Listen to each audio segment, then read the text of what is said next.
আমি খুশি হব, কারণ আমি এই বিপদের সময় আমার একটা ভাইয়ের উপকার করতে পেরেছি। রহমতের নবী বলেন, ভালো মানুষকে খায়রুন নাস মাইয়ানফাউন নাস, ওই ব্যক্তি তো ভালো যার দ্বারা অন্যের উপকার হবে, কোনো ক্ষতি হবে না।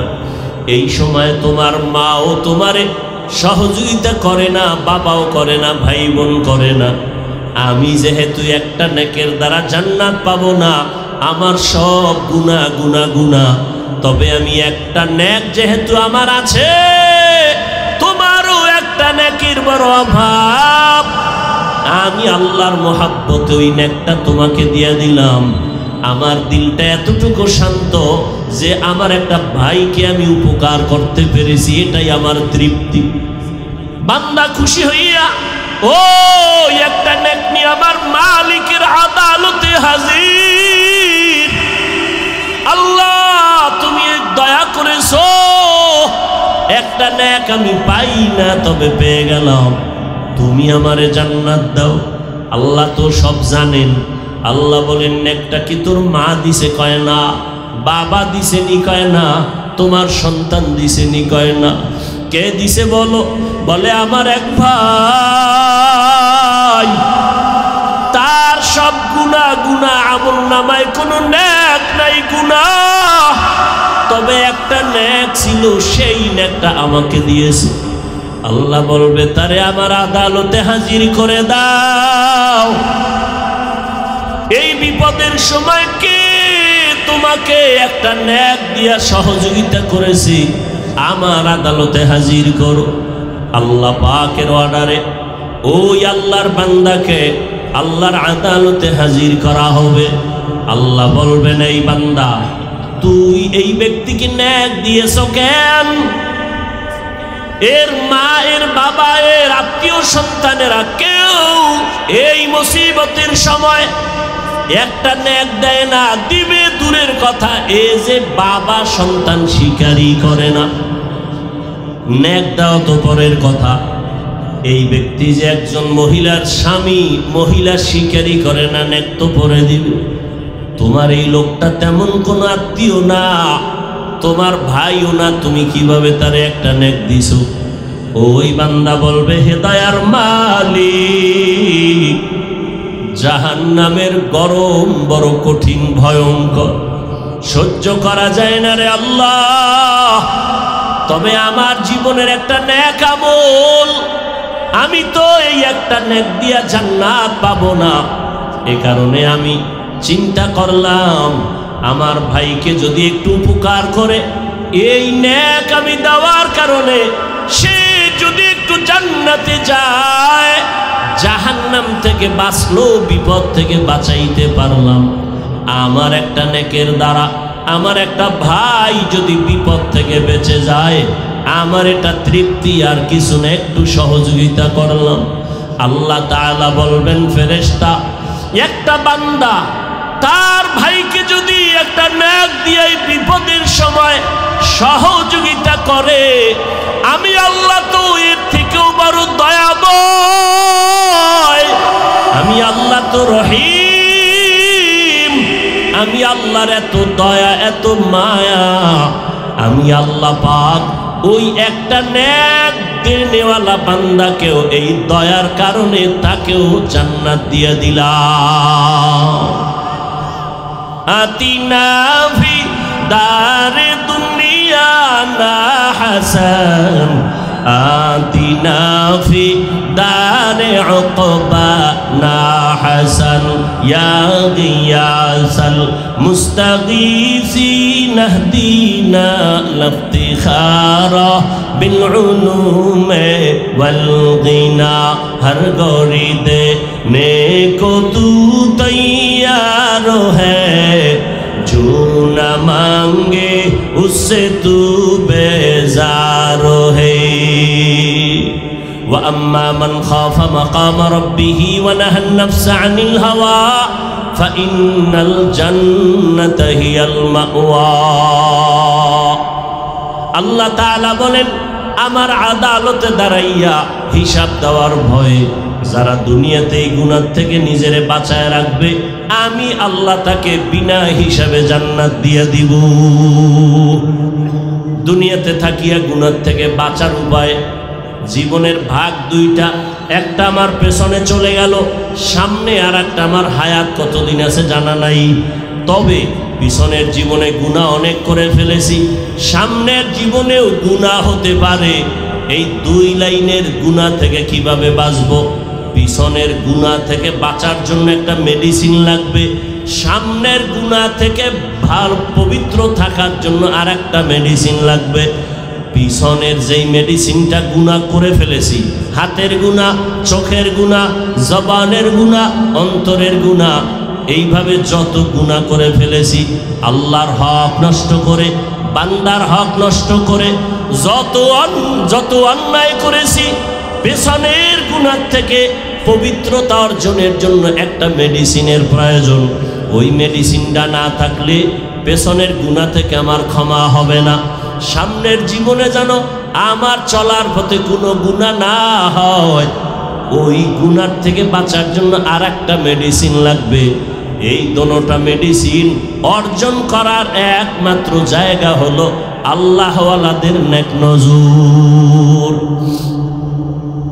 লিকুল্লি শাইইন মা'দিনুন ওয়া মা'দিনুত তাকওয়া কুলুবুল আরিফিন। ভালো ভালো জিনিস রাখার গোডাউন আছে, তাকওয়ার গোডাউন হলো একমাত্র আল্লাহর প্রিয় বান্দা যারা আরেফিন, আল্লাহকে চিনেন, আহলুল্লাহ যাদের বলা হয়, তাদের নেক নজর লাগাও। তাদের নজরের মধ্যে পাওয়ার আছে। আল্লাহর নবী বলেন, ক্বালা রাসূলুল্লাহি সাল্লাল্লাহু আলাইহি ওয়া আলিহি ওয়াসাল্লাম, ইত্তাকু ফিরাসাতাল মুমিন ফাইন্নাহু ইয়ানজুরু বিনুরিল্লাহ। আল্লাহর নবী বলেন, আল্লাহর বিশেষ যারা পাওয়ারওয়ালা বান্দা, এদের ফেরাসাতের পাওয়ার থেকে তোমরা সতর্ক, ভয় থাকিও, কারণ এরা অনেক কিছু দেখেন যেটা তোমরা দেখো না। আল্লাহ তাদেরকে স্পেশাল পাওয়ার দান করেন। এই পাওয়ারের নাম কোরআনের ভাষায় ফুরকান, হাদিসের ভাষায় পাওয়ারের নাম ফেরাসাত।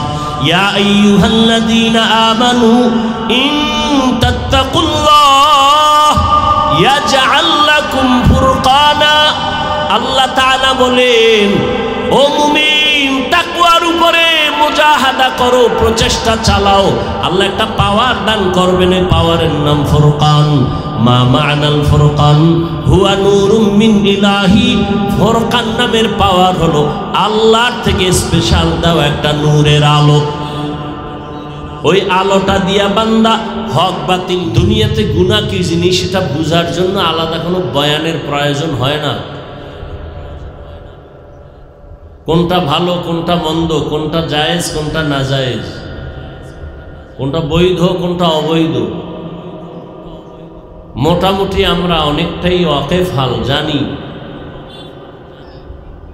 মিথ্যা বলা গুনাহ, গালি দেওয়া গুনাহ, গীবত করা গুনাহ, চুরি করা, ডাকাতি করা, মদ পান করা, জুলুম করা, নাচ দেখা, গান শোনা, গান দেখা, মা বাবার সাথে বেয়াদবি, কাউকে কষ্ট দেওয়া, হাতের দ্বারা, জবানের কথার দ্বারা, চোখের ইশারার দ্বারা, অন্তরের কল্পনার দ্বারা, সবগুলো গুনাহের কাজ, সবগুলো হারাম না। আমরা তো এগুলো করি, নামাজও পড়ি, মিথ্যা বলি, নামাজ পড়ি, ওয়াদা খেলাফ করি, নামাজ পড়ি, গীবত করি। এই গুনাহগুলো আমাদের মধ্যে আছে। আল্লাহ বলেন, এই গুনাহ থেকে নিজেকে ফিরাও। বললেই ফিরানো যাবে না, অন্তরের মধ্যে একটা ভয় তোমাকে ঢুকাতে হবে। কিসের ভয়? আল্লাহর আদালতের ভয়। আল্লাহর আদালতের ভয়টা কেন? বলে আল্লাহর আদালত হবে বড় ভয়ঙ্কর। এই ভয়টাকে বিভিন্ন শব্দে কোরআনে বলা হয়েছে। যেমন তাকওয়া মানিও ভয়, খাশিয়াতুন মানিও ভয়, খাউফুন মানিও ভয়। ইন্নামা ইয়াখশাল্লাহা মিন ইবাদিহিল উলামা। আল্লাহর বান্দা বান্দীদের মধ্যে যারা উলামা তারা আল্লাহকে বেশি ভয় করবেন। ইয়া আইয়ুহাল্লাযীনা আমানুত্তাকুল্লাহা হাক্কা তুকাতিহ, মুমিন তুমি আল্লাহকে ভয় করো হক আদায় করে ভয় করার মতো। ইয়া আইয়ুহান নাবিয়্যুত্তাকিল্লাহ ওয়া লা তুতি'ল কাফিরিনা ওয়াল মুনাফিকিন, হে নবী আপনি আমি আল্লাহকে ভয় করেন। বারবার বারবার ভয়ের কথা কোরআনের শুরুতেও আল্লাহ বলেন ভয় করো, শেষেও বলেন ভয় করো। যালিকাল কিতাবু লা রাইবা ফীহি হুদাল লিল মুত্তাকিন,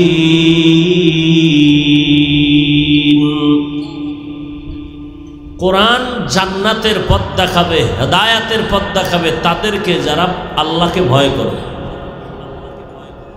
ওয়াত্তাকু ইয়াওমান তুরজাউনা ফীহি ইলাল্লাহ, ভয় করো ওই দিনকে যেদিন সব প্রাণী মানুষ সহ আল্লাহর আদালতে হাজির হতে হবে।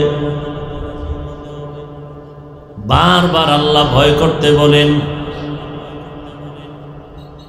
মহিলাদেরকেও আল্লাহ বলেন, কোন মহিলা? ইয়া নিসা আন-নাবিয়্যি লাস্তুন্না কাআহাদিন মিনান নিসা ইন ইত্তাকাইতুন্না ফালা তাখদা'না বিল কওল ফায়াতমা'আল্লাযী ফী কলবিহি মারাদ ওয়া কুলনা কওলাম মা'রুফা। এই নবীর স্ত্রীগণ, আল্লাহর ভয় যদি অন্তরে থাকে তাহলে কথার মধ্যে মিষ্টি লাগায় কথা বলবা না। ডাইরেক্ট নবীর স্ত্রীদেরকে বললেন, ইনডাইরেক্ট সমস্ত নারীদেরকেই বলা হল। বারবার আল্লাহ বলেন আমাকে ভয় করো। মুমিনকে বলেন আমাকে ভয় করো। আরো আশ্চর্যের বিষয় হলো যে রসুলের কোনো গুনাহ নাই। আমাদের নবীর কোনো গুনাহ আছে? এক কথায় কোনো নবীর কোনো গুনাহ নাই। সব নবীরা মাসুম, বেগুনাহ, নিষ্পাপ। সব আম্বিয়ায়ে কেরাম নিষ্পাপ, মাসুম, আর সমস্ত সাহাবায়ে কেরাম মাহফুজ, আল্লাহর সংরক্ষণের পর্দায় আটকানো। অতএব আম্বিয়ায়ে কেরামদের বিরুদ্ধে কোনো কলম ধরা যাবে না। ঠিক তেমনি ভাবে আল্লাহ রসুলের হাতে গড়া সাহাবায়ে কেরামদের বিরুদ্ধে কোনো কলম ধরা যাবে না। নবীরা গুনাহ করেন নাই, সাহাবায়ে কেরাম দুই একটা করে থাকলেও আল্লাহ ক্ষমার ঘোষণা দিয়া হেফাজতের প্যাকেট করে ফেলেছেন। তারা পবিত্র, তারা জান্নাতি। রাদিয়াল্লাহু আনহুম ওয়া রাদু আন, যালিকা লিমান খাশিয়া রাব্বাহ। জমিনের মধ্যে যারা উলামা তারা আল্লাহকে ভয় করবেন। অন্যরাও করবে, তবে আলেমরা বেশি করবে। নবী যে নবীর গুনাহ নাই, যে নবীর জন্য আমার আল্লাহ নিজে আশেক। মূসা নবী আল্লাহর বন্ধু, ঈসা নবী আল্লাহর বন্ধু, ইব্রাহিম আদম আল্লাহর বন্ধু, সব নবী রসুল আল্লাহর বন্ধু। আপনার আমার নবীও আল্লাহর বন্ধু।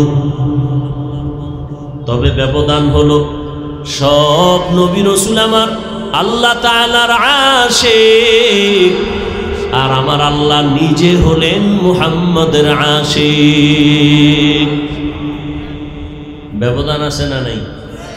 সব নবী রসুল আল্লাহর আশিক। আল্লাহ কার আশিক? রাহমাতুল লিল আলামিনের আশিক। সেই নবীকে আল্লাহ তো আলাদা করে বানাইছেন।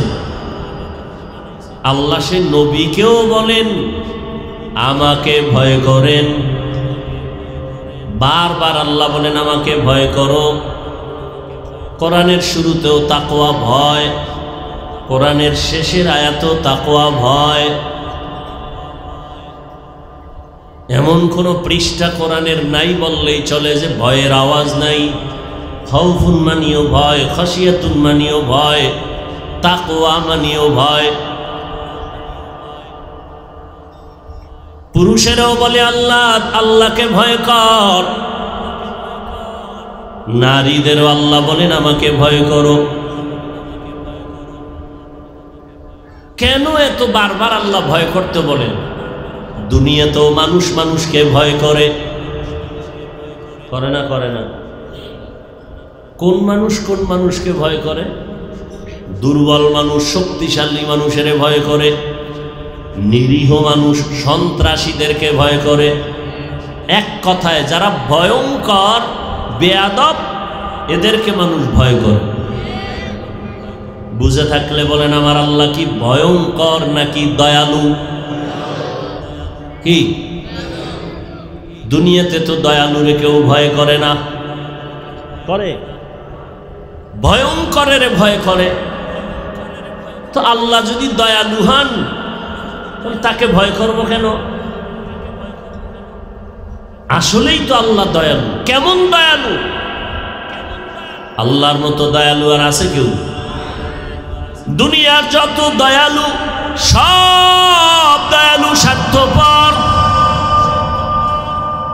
দুইজন মানুষ খুঁজে বের করেছিলাম, এদের কোনো স্বার্থ নাই, কিন্তু সোনার বাংলায় তাকায় দেখি এরাও স্বার্থপর। কয়জন? একজন মা আর একজন বাবা।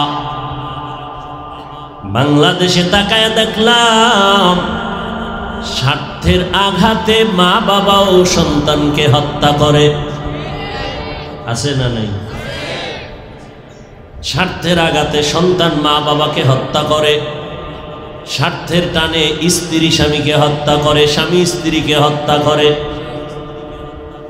দুনিয়ার মানুষ মানুষকে দয়া করে, মাঝে মাঝে করে, মাঝে মাঝে করে না। আংশিক করে, মনের মতো করে না। করার পরে আবার খোঁটা দেয়। আর আমার আল্লাহ এমন দয়ালু, বান্দাকে নিঃস্বার্থভাবে দয়া করেন। সীমাহীন দয়া, আংশিক না পরিপূর্ণ, চাওয়ার আগে এবং দয়া করার পর আমার আল্লাহ কোনো খোঁটাও দেন না। আল্লাহর দয়া কেমন? দুনিয়াওয়ালারা দয়ার দরজা মাঝে মাঝে খুলে, মাঝে মাঝে খুলে না। আর আমার মালিক সব সময় দরজা খুলে রাখছেন। সমুদ্রের মাঝে গিয়া যদি তুমি ডাক দাও আল্লাহ, আল্লাহ বলেন সেখানেও আমি হাজির। আমার দয়ার দরজায় যদি কাফের আমার কাছে কিছু চায় আমি তাকেও দেই। আমি আল্লাহ কারো কম দেই না। আমার দয়া কাফেরও নেয়, বিধর্মীও নেয়, মুমিনেও নেয়। আমি স্বার্থপর না। এ কারণে যেই গাছের ফল মুমিন খাওয়ার স্বাধীনতা আছে, ওই গাছের ফল বেঈমানেও খাওয়ার স্বাধীনতা আছে। মুমিন যেই নদীর মাছ খায় বেঈমানেরাও খায়, বাধা নাই। কেন? আমি আল্লাহ এত বড় দয়ার মালিক। যদি স্বার্থপর হইতাম, যারা আমার দেওয়া সূর্যের আলো, চাঁদের আলো, পানি, বাতাস, জমিনের ফসল, গাছের ফল খাইয়া আমি আল্লাহ মানে না, নামাজ নাই, রোজা নাই, তেলাওয়াত নাই, আমি আল্লাহ যদি স্বার্থপর হইতাম আমি ঘুমের ঘরে ওদের মেরে ফেলতাম। আমি স্বার্থপর না, যে কারণে আমি ওদের মারি না, বরং বারবার ডাক দেই। ফজরের সময় ডাক দিলাম, আসসালাতু খায়রুম মিনান নাওম। ঘুমের চেয়ে নামাজ ভালো।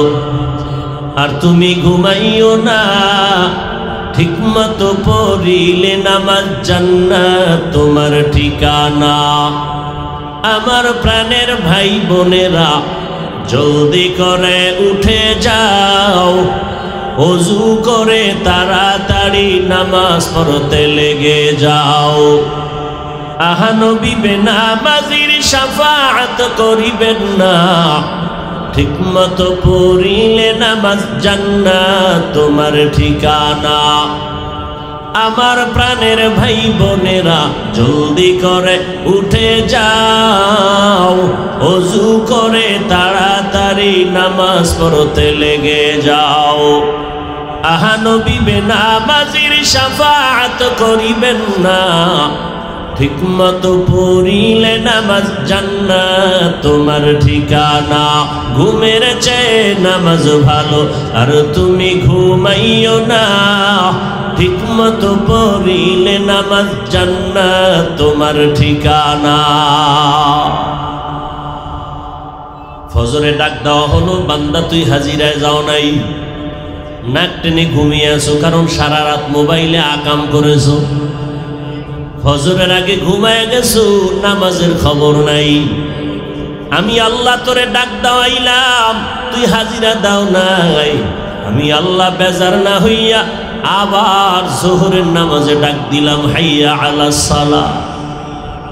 জোহরের নামাজেও তুই হাজির হও নাই রে মুমিন। আমি আল্লাহ বেজার না হইয়া আবার আসরের সময় ডাক দিলাম, হাইয়া আলাল ফালাহ। আসরেও তুই নাই। আমি আল্লাহ রাগ না, আবার মাগরিবে ডাক দেওয়ার আয়োজন করলাম, মাগরিবেও তুই আসো নাই। এশার নামাজে আবার ডাক দিলাম, তুই আসো নাই। এইবার আমি নিজে রেডি হয়ে গেলাম, আমি তোরে ডাকার জন্য আসতেছি। রাতের যখন গভীর, দুনিয়ার সব ঘুমন্ত নীরব, গাছের পাখিরাও ঘুমায়, নদীর মাছও ঘুমায়, কোনো আওয়াজ নাই, ঘরের মানুষও সব ঘুমায়, জমিন সব নিস্তব্ধ, আসমানও ঠান্ডা, জমিন ঠান্ডা, একটা কোনো আওয়াজ নাই, মানুষ ঘুমে বিভোর হয়ে আছে। ওই সময় আমি আল্লাহ ঘুমাই না, লা তাখুযুহু সিনাতুন ওয়ালা নাওম। আমি আল্লাহ আমার আদরের গোলামদেরকে ডাকার জন্য আমি আল্লাহ প্রথম আসমানে হাজির হয়ে গেল।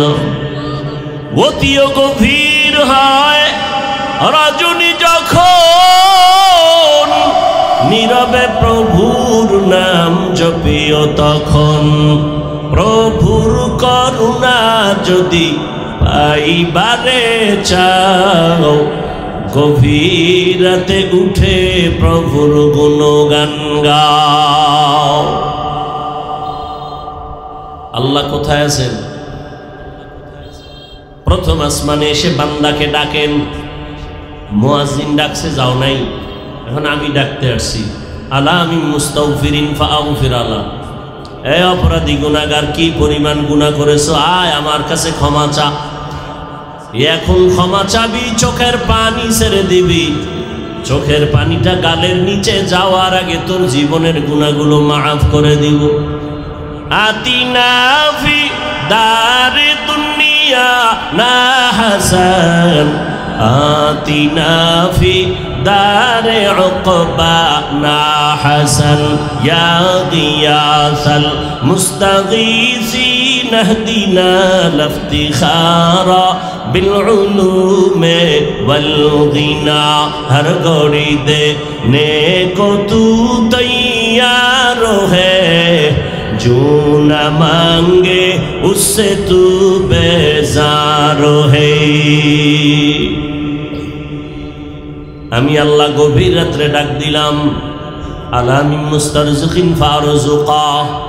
কার টাকা পয়সা লাগবে, রিজিক লাগবে, বল, আমি আল্লাহ দেওয়ার জন্য আসছি।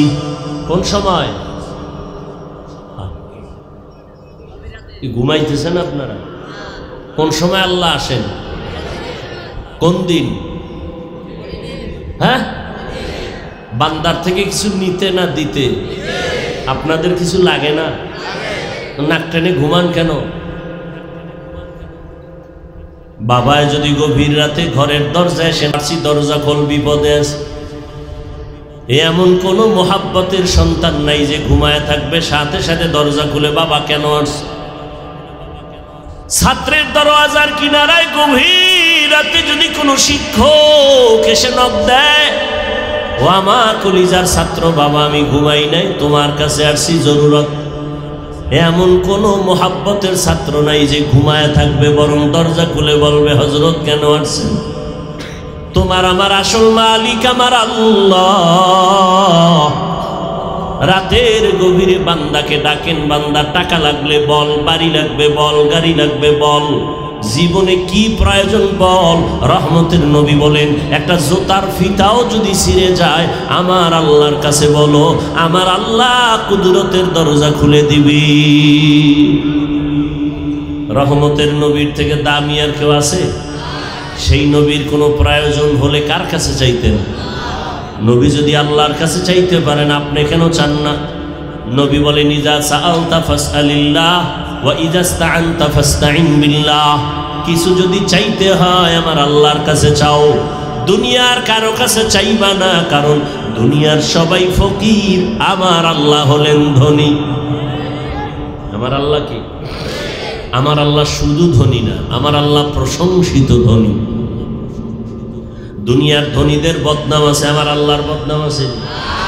ইয়া আইয়ুহান নাস আনতুমুল ফুকারাউ ইলাল্লাহ ওয়াল্লাহু হুয়াল গনিয়্যুল হামিদ।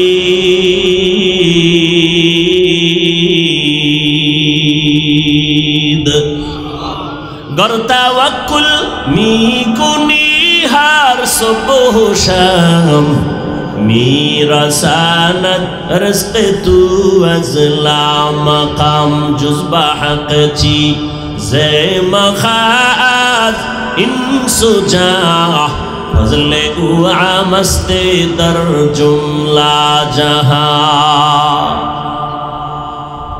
এতক্ষণ আলোচনায় কি বুঝলেন? আমার আল্লাহ ভয়ঙ্কর না দয়ালু? দয়ালুরে কেউ ভয় করে না, ভয়ঙ্করের ভয় করে। আল্লাহ যেহেতু দয়ালু, তো আল্লাহকে কেন ভয় করবো? অথচ আল্লাহ শুধু ভয় না, নবীরও আল্লাহ বলে নবী আপনি আমাকে ভয় করেন।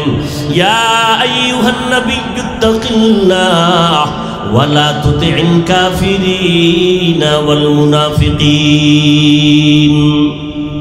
হে নবী আপনি আমাকে ভয় করেন, কাফের মুনাফিকের অনুসরণ করবেন না। নবীকেও আমার আল্লাহ বলেন আমাকে ভয় করো, নারীদেরও বলেন আমাকে ভয় করো, দুনিয়ার সব মানুষেরও আল্লাহ বলেন ভয় করো। ইয়া আইয়ুহান নাস ইত্তাকু রাব্বাকুম, ও দুনিয়ার মানুষ তোমাদের রবেরে ভয় করো। দুনিয়ার সব মানুষকে বললেন, বেঈমানকেও বললেন, মুমিনেরও বললেন। ইয়া আইয়ুহাল্লাযীনা আমানুত্তাকুল্লাহা ওয়া কুলু কাওলান সাদীদা। বারবার আল্লাহ মুমিনকে বলেন ভয় কর, ভয় কর। আল্লাহ বারবার কেন ভয় করতে বলেছেন? অথচ আল্লাহ হলেন দয়ালু, আল্লাহ তো ভয়ঙ্কর না। আল্লাহ কেমন দয়ালু, যার কোনো তুলনা নাই। আল্লাহ পাকের দয়া ছাড়া জমিনে কেউ চলার উপায় নাই। আমরা যে রাতের বেলা ঘুমিয়ে যাই, সকালবেলা ঘুম থেকে উঠার জন্য কার দয়া লাগে? আল্লাহ যদি দয়া না করেন ঘুম থেকে উঠা সম্ভব না। আল্লাহর হুকুমে নিঃশ্বাস ভেতরে যায়, আবার হুকুম দিলে বাহিরে আসে। যদি আল্লাহ হুকুম না দেয় নিঃশ্বাস আর চলবে না। হসপিটালের মধ্যে রুগীর নিয়ে নাকের মধ্যে অক্সিজেনের পাইপ লাগায় রাখছে, আইসিইউতে ঢুকাইছে, মিনিটে মিনিটে বিল উঠে। 1 ঘন্টা আইসিইউতে ঢুকলা এত টাকা, 2 ঘন্টা এত টাকা। অক্সিজেন না থাকলে বাঁচবে না। কিন্তু দেখছেন নি, চোখে দেখা গেল পাইপ লাগানো, কিন্তু আমরা যেই হাঁটা চলা করি, চলাফেরা করি, এর মধ্যে 1 সেকেন্ডে আমার মাওলার অক্সিজেন বন্ধ আসেনি। আল্লাহরে কয় টাকা বিল দিছেন? 24টা ঘন্টা ঘুমাইয়ে আছেন, সেখানে অক্সিজেন লাগে না? কথা বলেন না কেন? তাহলে পাইপ ছাড়া আল্লাহ পাক টোটাল একটা আইসিইউর মধ্যে আমাদের রাখছেন। 5 মিনিট যদি অক্সিজেন বন্ধ হয়ে যায়, বান্দা আর বেঁচে থাকার কোনো উপায় নাই। আল্লাহ কয় হসপিটালে ঢুকিয়ে, আইসিইউর মধ্যে ঢুকিয়া লক্ষ লক্ষ টাকা অক্সিজেনের বিল দাও। আমি আল্লাহ তোরে 24 ঘন্টা অক্সিজেনের মাঝে রাখছি, কয় টাকা বিল দিছো? দিছেন 1 টাকাও? আল্লাহ বলে বিল লাগবে না, বরং তোর কল্যাণে তুই 5 ওয়াক্ত নামাজ আদায় কর, মা বাবার খেদমত কর, ওলামায়ে কেরামের পরামর্শ নিয়ে চল, আমার হুকুম মেনে গুনাহ থেকে নিজেরে বাঁচায় চল। আমি আল্লাহ তোকে দুনিয়ায় বাদশা বানাবো, পরকালে বিনা হিসাবে জান্নাত দিব। গুনাহ থেকে নিজেকে বাঁচাইও। কেন? আল্লাহ ভয়ঙ্কর না, এটাই সত্য। তবে মুফাসসিরিনে কেরাম বলেন না, আল্লাহ একটা সময় বান্দার জন্য বড় ভয়ঙ্কর হবেন, সেই দিন হবে কিয়ামতের দিন। আল্লাহ ওই দিন এমন ভয়ঙ্কর হবেন যে নবীদের গুনাহ নাই, তারাও কান্না শুরু করবে ভয়ে। সেদিন এতটা আল্লাহ রাগান্বিত হবেন, এই পুরা জমিন হবে কিয়ামতের মাঠ, আরাফার ময়দান হবে আল্লাহর এই স্টেজ বা আদালত। কেউ বলেন সিরিয়ার জমিন হবে আদালত, গোটা দুনিয়ার জমিনটা হবে কিয়ামতের মাঠ। সমতল জমিন, মানুষগুলো সব, নারী পুরুষ সব উলঙ্গ দাঁড়াবে। আম্মা জান আয়েশা রাদিয়াল্লাহু আনহা বলেন, ইয়া রাসূলুল্লাহ, মানুষ উলঙ্গ সব নারী পুরুষ একসাথে দাঁড়াবে, লজ্জা লাগবে না? নবী বলেন, হাসরের মাঠ এত ভয়ঙ্কর হবে, কেউ কারো দিকে তাকাবার হুঁশ হবে না। মানুষগুলো উলঙ্গ দাঁড়িয়ে যাবে। আল্লাহ বলবে, সূর্যটা নিচে নেমে আসো। সূর্যটা নিচে এসে তাপ দেওয়া মাত্র মাটির জমিনটা পুড়িয়া তামা হয়ে যাবে। অপর দিকে জাহান্নামের চিৎকারের আওয়াজ। জাহান্নাম চিল্লায় বলবে, আল্লাহ গুনাহগার গুলো আমার পেটে দাও, আমার পেটে বড় ক্ষুধা, বেনামাজি গুলো দাও।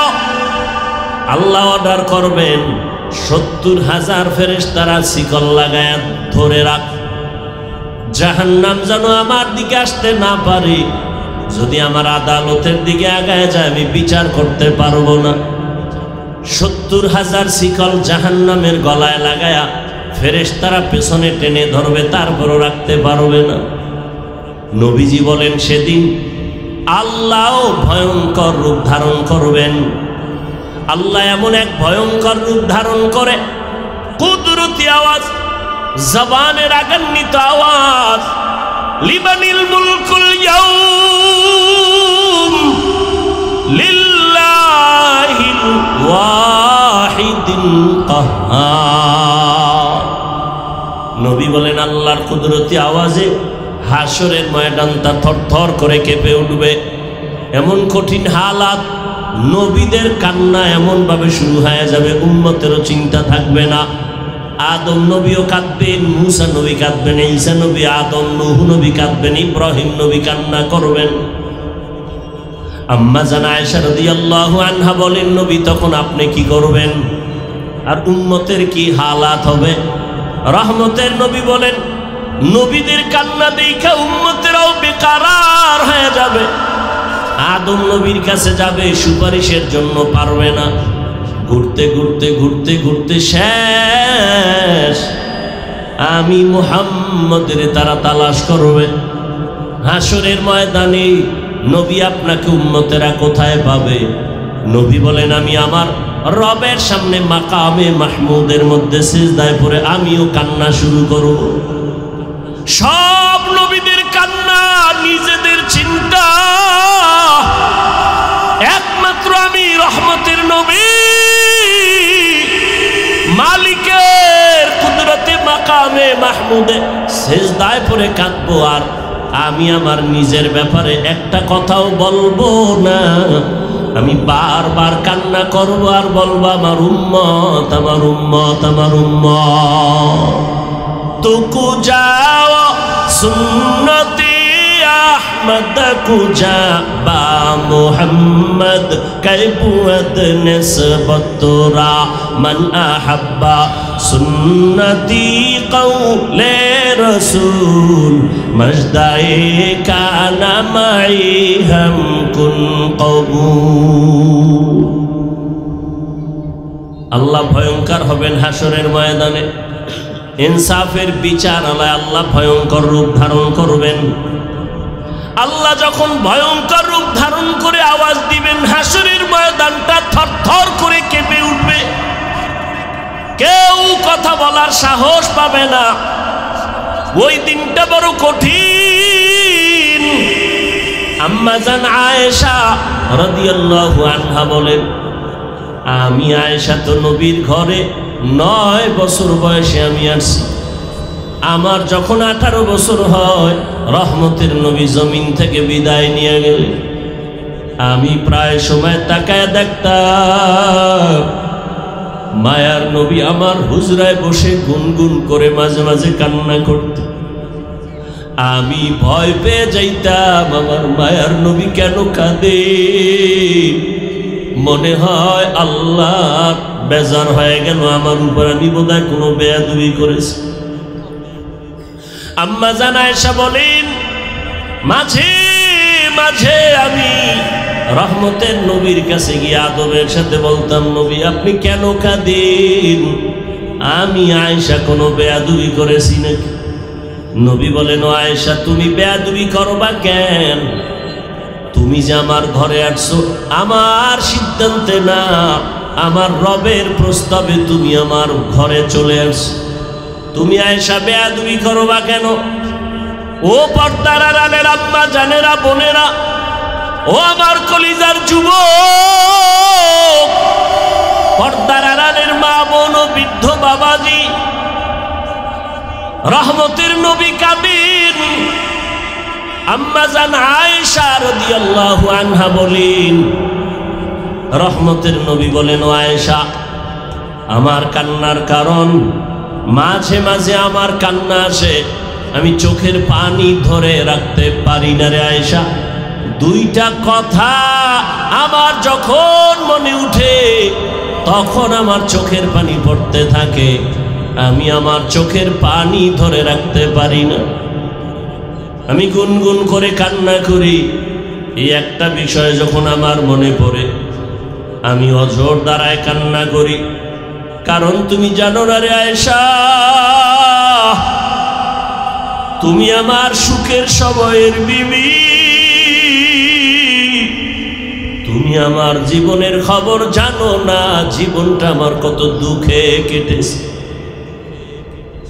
এ দুনিয়াতে আসি আমি একদিনও আমার বাবাকে বাবা বলে ডাক দিতে পারি নাই রে আয়েশা।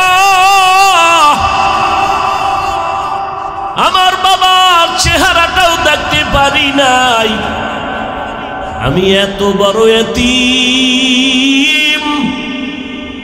ওই দুঃখের সময় তো তুমি আয়েশা জানো না, ছিলা না, আমার জীবনটা কেমন দুঃখে কেটেছে। ও আয়েশা জানো না, আমার 6 বছর বয়সে আমি আমার মাকেও হারায় অসহায় হয়ে গেছি। একটা সন্তান যখন বাবাকে হারায়, মায়ের কাছে আশ্রয় নেয়, মনের ব্যথা বলে। আবার যদি মাকে হারায়, বাবার কাছে আশ্রয় নেয়। ও আয়েশা তুমি জানো না, আমি দুনিয়াতে আসিয়া বাবাকে পাইলাম না, 6 বছরে আমি মা হারা হয়ে গেলাম। আমার তখন মাথার ছায়া ছিল দাদা আব্দুল মুত্তালিব। ওই দাদার পাশে আমি ঘুমাইতাম, মাঝে মাঝে মা মা বলে চিৎকার দিতাম। আমার মায়ের আদর থেকেও আমি বঞ্চিত। 8 বছর বয়সে আমার দাদাকেও আমি হারায় গেলাম। আমার এখন দাদাও নাই। ও আয়েশা, আমার বংশের সবাই আমার দুশ্মন, আপন বলতে কেউ নাই। দাদা চলে গেলেন চাচা আবু তালিবের হাতে রেখে। ও আয়েশা, ওই সময় আমার থাকার মতো ভালো জায়গা নাই, জীবনটা আমার বড় কষ্টের। সেই সময় আমার 25 বছর বয়সে আমি একজন নারীকে বিবাহের বন্ধনে নিয়েছি। আমার বয়স 25-40 বছরের নারী বিধবা, 2 স্বামী বিদায়ের পরে আমি একাধিক সন্তানের মা হওয়ার পরে আমার ঘরে আরবের রূপবতী গুণবতী এক নারী, ধনী টাকাওয়ালা খাদিজা রাদিয়াল্লাহু আনহা। ও আয়েশা তুমি জানো না, আমার ঘরে আসার পর আমাকে তার জীবনের সব সম্পদ হাদিয়া দিয়ে দিছে। আমি দিনের দাওয়াত দিতে যাইতাম, রাতের গভীর ঘরের কিনারায় এসে সালাম দিতাম, সাথে সাথে দরওয়াজা খুলে যেত। আমি মাঝে মাঝে আশ্চর্য হয়ে যেতাম, প্রশ্ন করতাম, হে খাদিজা আপনি কি ঘুমান না? খাদিজা চোখের পানি ছেড়ে কান্না করতেন, ও মায়ার নবী আপনি বড় এতিম, আপনার বাবা নাই মাও নাই। আমি খাদিজা যদি ঘুমায় যাই আপনার চারদিকে দুশ্মন, ঘরের দরজায় এসে যদি দাঁড়ায় কষ্ট পান আল্লাহ আমার উপরে বেজার হয়ে যাবে। এ কারণে আমি বিছানায় পিঠ লাগায় ঘুমাই না, রহমতের নবীর অপেক্ষায় আমি ঘরের দরওয়াজায় অপেক্ষা করি। ও আয়েশা, আমি হেরা পাহাড়ের গুহায় গিয়ে সেখানে আল্লাহর ধ্যানে সময় কাটাইতাম। 1 সপ্তাহ 2 সপ্তাহ পর্যন্ত আসতাম না, 1 সপ্তাহের নাস্তা নিয়ে যাইতাম। যখন আমি আসি না, রাস্তা নাই, সিঁড়ি নাই, এত উঁচু পাহাড়। আমার খাদিজা নিজে মহিলা মানুষ হেঁটে হেঁটে গিয়া পাহাড় বেয়ে উপরে উঠে আমাকে নাস্তার ব্যবস্থা করে দিয়ে আসতো। ও আয়েশা, ওই খাদিজার কথা আমার মনে পড়লে চোখের পানি ধরে রাখতে পারি না। আমার বংশের লোকেরা আমাকে 3টা বছর পর্যন্ত শিয়াবে আবু তালিবের মধ্যে গৃহবন্দী করে রাখছে। একটু পানি নাই, খানা নাই, আমি গাছের পাতা চাবায় চাবায় পেটের ক্ষুধা নিবারণ করেছি। খাদিজার উপরে কোনো ঝামেলা নাই, কিন্তু খাদিজা আমার মহব্বতে ঘর সারিয়া আমার সাথে এসে গাছের পাতা চাবাইয়া চাবাইয়া খেয়ে পেটের ক্ষুধা নিবারণ করেছে। আমার মহব্বতে আমার কষ্টকে তিনি ভাগাভাগি করে নিয়েছে। ও আয়েশা, ওই খাদিজার কথা মনে পড়লে আমি চোখের পানি ধরে রাখতে পারি না। যখনই মনে আসে আমার চোখ বেয়ে পানির ফোঁটা পড়ে। তায়েফের ময়দানে গেলাম দাওয়াতের জন্য। তায়েফের বেঈমান কাফির ছোট ছোট বাচ্চাদের লেলিয়ে দিয়েছে। মক্কার পাগল আসে পাথর মেরে তাড়ায় দাও। ওই বাচ্চাগুলো পাথরগুলো বৃষ্টির মতো মারে, আর আমার শরীরে পড়িয়া রক্ত ঝরতে ঝরতে আমার পায়ের জুতা আটকায় গেছে। আমার শরীরে মশা মাছি পড়ে না, হারাম। আমার চোখ বেয়ে পানি পড়ে আর রক্তর ফোঁটা পড়ে। কাফেরের সন্তানেরা পাথর মারে, আমি কিচ্ছু বলি না। জিব্রাইল আমিন এসে বলেন, হে পয়গম্বর, এখন অর্ডার করবেন তায়েফের মানুষগুলো সব ধ্বংস করে দিব। আমি রহমতের নবী জিব্রাইল আমিনকে বলছি, খবরদার তায়েফের মানুষকে মারবা না, ওরা আমাকে চিনে না। যদি ওরা চিনতো, ওরা জানতো আমি এতিম। ওরা যদি জানতো আমি অসহায়, ওরা যদি জানতো আমি জুলুম করার জন্য আসি নাই, তাহলে ওরা আমাকে মারতো না। একদিন বুঝে আসবে, চিনবে, সেদিন দিনের বড় উপকার হবে। ও এলাকার মুসলমান বাবারা, আল্লাহ তাআলার পয়গম্বর খাদিজাতুল কুবরা রাদিয়াল্লাহু আনহার জন্য এত পরিমাণ কান্না করেছেন। চাচা আবু তালিবের জন্য নবী কান্না করেছেন। ও পর্দার আড়ালের মা, আপনারা যদিও নবীদের স্ত্রী হতে পারেন নাই, তবে তাদের মতোই তো আপনারা নারী। খাদিজা রাদিয়াল্লাহু আনহার মতো নারী, ফাতেমা রাদিয়াল্লাহু আনহার মতো নারী, আয়েশা রাদিয়াল্লাহু আনহার মতো নারী। এরে আম্মা জান, কয়দিন আর দুনিয়া রং তামাশার পেছনে ঘুরবেন? কোন দিন মরণ হবে, আজরাইল এসে জীবনটা নিয়ে যাবে জানা নাই। কয়েক মাস আগের কথা, বিদেশ থেকে টাকার বস্তা নিয়ে বাংলাদেশে আসছে, পরিবারে বেড়ায় আনন্দ করে আবার যাবে। এয়ারপোর্টে তার পরিবারের সবাই হাজির, গাড়িতে উঠিয়া বাড়ির দিকে রওয়ানা। বাড়ির কাছাকাছি যাওয়া মাত্র হঠাৎ ড্রাইভার গাড়িটা পানির মধ্যে ফেলে দিল। জায়গায় মহিলা সন্তান অনেক মরে গেল।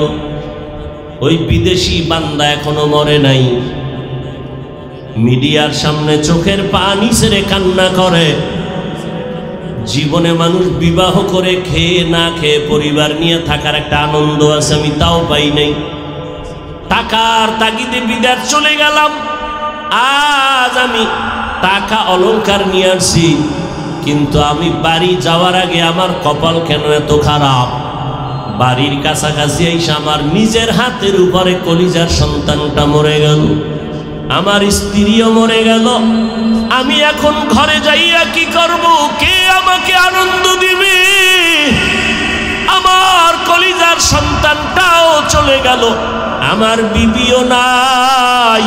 ও টেকনাফের মা বোনেরা, কয়দিন দুনিয়াটা কিছুই না, এখনো সময় আছে, তওবা করেন। আল্লাহর মোহাব্বত নিয়া 5 ওয়াক্ত নামাজ পড়েন। আপনার মতো কত মা এখনো আছে বেপরদায় চলে না, মোবাইলে সময় নষ্ট করে না, নামাজ ছাড়ে না। এরে আম্মা জানেরা, দুনিয়াতে আল্লাহ সন্তান দান করেছেন। একটা সন্তানকে আপনার খাঁটি আদর্শবান বানায় যান। ডাক্তার, ইঞ্জিনিয়ার, প্রফেসর বানাবেন, বাধা নাই। সন্তানটাকে আদবওয়ালা, আদর্শওয়ালা, নবীর আশেক বানায় যান। ডাক্তার হইয়াও যদি বান্দা কোরআন পড়নেওয়ালা হয়, জীবনটা ধন্য। ও আমার যুবক বাবা, কয়দিন দুনিয়ার এই বাহাদুরি, চোখের সামনে লাশ আর লাশ। এমন কোনো দিন নাই পানির নিচে, গাড়ির নিচে যুবকের লাশ নাই, ঘুমের বিছানায় লাশ নাই। কয়দিন আর বাঁচবা? এখনো কি তওবা করে দিনের পথে আসবা না? মনে আশা পূরণ করার জন্য কত গুনার পেছনে দৌড়াইলা, নামাজ ছাড়লা, দাড়ি কাটলা, বেপরদায় চললা, মা বাবার সাথে কত বেয়াদবি করেছো। এখনো সময় আছে, তওবা করো। তোমার মতো কত যুবক জেনারেল লাইনে থাকিয়াও নামাজ ছাড়ে না, মা বাবার কথা শুনে চলে, ওলামায়ে কেরামের শ্রদ্ধা করে চলে। তুমি ডাক্তার হও, ইঞ্জিনিয়ার হও, প্রফেসর হও, তবে বেয়াদব হইও না, মা বাবার দোয়া নিয়ে চলিও। কারণ আল্লাহর কসম, মা বাবার চোখের পানি আর দোয়া ছাড়া জীবনে কোনো সন্তানের সফলতার দরজা খুলবে না। তুমি জানো না যে মা বাবার কত কষ্ট আর মেহনত, যে কারণে তুমি আজকে মানুষ। ওই মা বাবার চোখের পানি আর দোয়ার কারণে তুমি টাকার মালিক, বাড়ি গাড়ির মালিক, সম্মানের মালিক। আজকে অনেকের মা দুনিয়ায় নাই। ওই মা বাবা তোমার আমার জন্য এত চোখের পানি ফেলেছেন। ওই মা বাবার জন্য তুমি কি এক ফোঁটা চোখের পানি ফেলে দোয়া করতে পারো না? রহমতের নবী চোখের পানি ফেলে দোয়া করেন, মা বাবার জন্য কান্না করেন। রহমতের নবীও যদি কাঁদেন, তোমার আমার কপাল কেন খারাপ যে চোখে পানি আসবে না রে বাবা। চোখের পানি ছাড়া দুনিয়ার সফলতা নাই, আখিরাতেরও সফলতা আসবে না। আল্লাহ তাআলা বলেন, আমার আদালত বড় ভয়ঙ্কর। ওই ভয় অন্তরে জমা করিয়া দুনিয়াতে গুনাহ ছেড়ে তওবা করো, আল্লাহর কাছে কান্না করো, গুনাহ থেকে ক্ষমা চাও। চোখ দুইটা বন্ধ করলে দেখা যাবে আমার মতো গুনাহগারের জমিনে কেউ নাই।